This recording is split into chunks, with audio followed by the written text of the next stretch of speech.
Bonjour à tous. Aujourd'hui, on s'intéresse au jackpot que la crise a été, pour certains, grâce aux conspirationnistes, anti-vaccins, anti-masques, etc. Tout d'abord, le journal, ou plutôt le blog François. Ayant gardé le nom d'un célèbre journal, se donnant une fausse légitimité, mais pas les journalistes, licenciés en 2019, François a, durant cette crise, choisi une ligne éditoriale désinformatrice, voire conspirationniste. Ceci lui a permis d'augmenter considérablement son nombre de visiteurs. Le site Instant Critique s'est intéressé aux revenus générés par ces visites.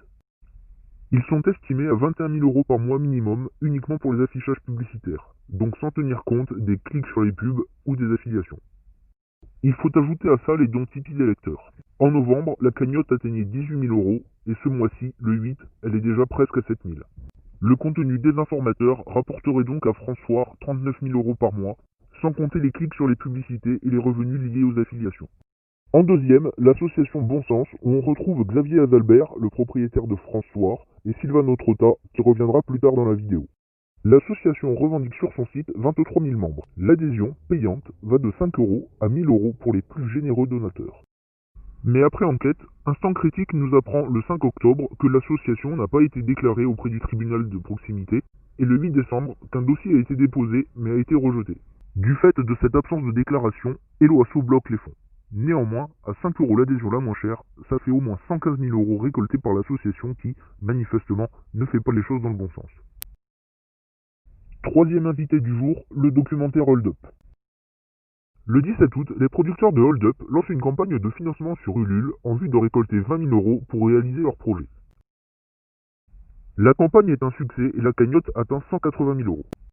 Alors que le travail est présenté comme étant bénévole et que d'après les producteurs, un documentaire de ce genre coûte jusqu'à 120 000 euros, le 10 novembre, une autre cagnotte est lancée sur Tipeee. Les coûts de production sont passés à près de 300 000 euros et une liste des frais est affichée. Dès sa sortie, le film est vivement critiqué sur les réseaux sociaux, tant pour ses relents complotistes et les fausses informations qu'il diffuse, que pour la qualité de sa réalisation et le décalage avec le budget présenté. Voici quelques réactions trouvées sur Twitter critiquant, comme je vous l'ai dit, la réalisation, les graphismes, le budget. Ce qui n'empêchera pas la cagnotte d'atteindre rapidement son objectif. Mais, craignant que Tipeee ne bloque l'argent, ce qui finalement ne sera pas le cas, les producteurs appellent désormais les contributeurs à effectuer leurs dons par PayPal, virement ou par chèque. Il n'est donc plus possible de savoir combien d'argent est récolté.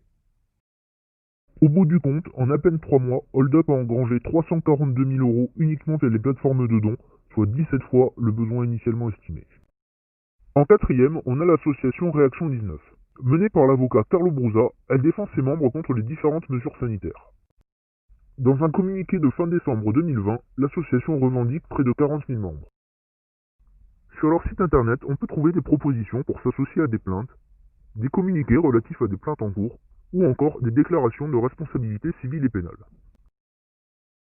Je ne vais pas m'amuser à débunker tous les documents qui sont sur le site, ce serait beaucoup trop long et pas forcément dans mes compétences, mais je vais revenir brièvement sur les deux derniers, la déclaration de responsabilité à faire signer aux médecins et la plainte contre les vaccins.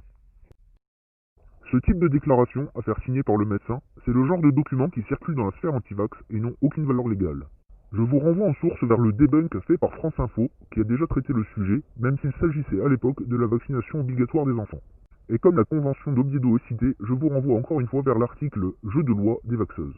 En ce qui concerne la plainte contre le vaccin, dans le communiqué de presse, Réaction 19 parle de thérapie génique.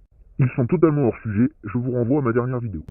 En résumé, l'association pose des plaintes contre des mesures sanitaires qui sont impopulaires auprès d'un certain public, émet des documents qui n'ont aucune valeur légale et se base sur des fake news. Adhérer à l'association coûte 10 à 20 euros. Il serait surprenant que Maître Brusa, avocat et président, mandate un autre cabinet que le sien pour gérer les plaintes. J'en connais qui ont crié au conflit d'intérêts pour beaucoup moins que ça. Et pour finir, on retrouve Sylvano Trotta avec cette fois l'action collective N'oublions rien. Fin avril, Sylvano Trotta présente sur sa chaîne YouTube un collectif d'avocats souhaitant réaliser une action groupée afin que les médecins aient le droit de prescrire de l'hydroxychloroquine dans le cadre du Covid-19. Comme vous pouvez le voir sur ces quelques tweets, les followers de Sylvano sont enthousiastes et relaient l'information. Ils sont nombreux à se rendre sur le site, où le collectif prévoit déjà 4 actions, dont une secrète, et nombreux également à s'inscrire, sans sembler gênés par la forme qui propose pourtant un abonnement de 12 mois à une gazette. Au bout de quelques mois, l'association Victimes Covid-19 France commence à se poser quelques questions sur Twitter. En décembre, ça ne s'était pas amélioré et les relations avec les avocats semblaient pour le moins tendues. J'ignore l'état d'avancement des procédures engagées, le collectif communique peu, voire pas. J'ignore le coût de ce genre de procédure, donc je ne sais pas si l'argent a été utilisé à bon escient.